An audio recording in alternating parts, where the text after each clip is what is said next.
Hello guys, magandang umaga. Mag-umpisa na po tayo sa ating trabaho. Kahapon guys, nag-overheat itong aking ginagamit na bus. Nag-overheat ito, namamatay ang engine ng aircon. Ito yung engine ng aircon. So separate siya, yung aircon ng bus nandun sa unahan. So dalawa ang makina, separate siya. So ito makina lang siya ng aircon. Ito yung compressor niya, laki ng compressor niya. Yan, compressor niya yan guys. Compressor yan, laki. So ito, pwede ito sa bahay, no? Kaya lang mag-agastos tayo ng diesel. So, napakahalaga guys, ituturo ko sa inyo. Kaya siya nag-overheat na mamatay. Ang kanyang dito, ang kanyang nakalagay doon sa dashboard pag nag-overheat. 'Yun ang inyong palatandaan pag ganitong mga bus. Pag nagsa-signboard na siya ng H at saka PP or nagsa-signboard siya ng KE, ayun, ibig sabihin barado po itong niya, kanyang radiator. So hindi makaka-circulate ng maganda ang kanyang tubig. So ang ginawa ko kahapon, hinugasan ko ito, ang kanyang radiator. So yun, nakikita natin talagang kalawang, ano.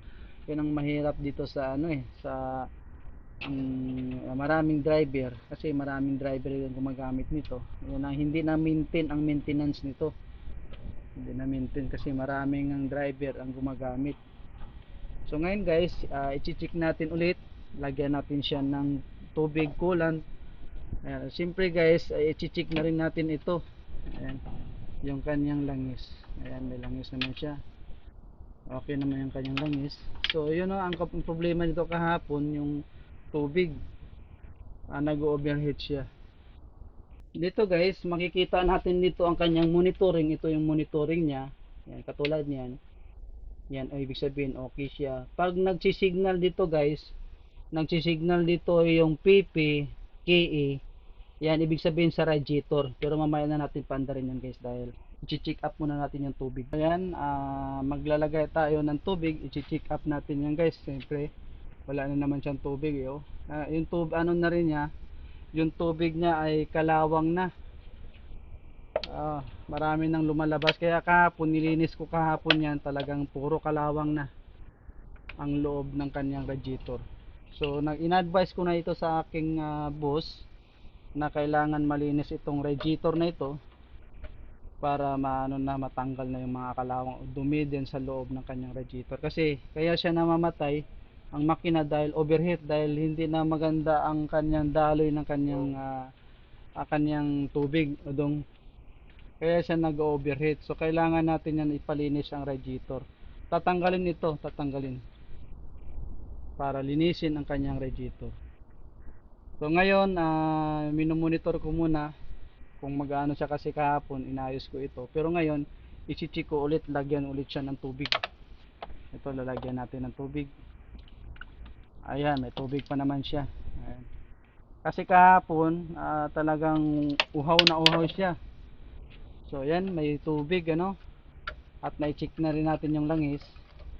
Napakahalaga guys na i-check natin lagi ang lalo na ngayon guys, mainit kasi dito.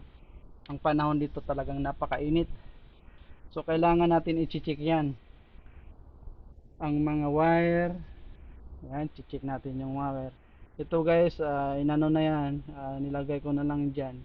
Kasi ito sira na. Ito sira na ito. Ay na mag-start, kasi ito rin ang napaka-importante, kasi ito ang magpapa-start dito sa starter. Kasi in-improvise ko na ilagay dyan para mapa-andar niya o mapa-start niya itong starter. So napakahalaga na i-check natin yung mga wire, kasi baka mamaya ay hindi natin mamalayan, may putol pala yung wire o itong mga fuse. Tandaan natin guys, yan yung may mga fuse yan. Yan, katulad yan. Yan, check natin. Yan, fuse yan, oh, makikita natin fuse yan. Yan, malaking fuse yan. At dito meron tayong isang fuse dito na maliit. Nandito na sa loob, nandiyan sa loob na. lagi kong sine-check yan guys dahil napaka-importante, kaya nagtataka tayo ayaw mag-start yung engine natin. So mga fuse check natin, mga wire. Yan po. At sana may matutunan tayong aral dyan. Lagi nating i-check ang ating mga makina. Okay po. Salamat po sa Diyos.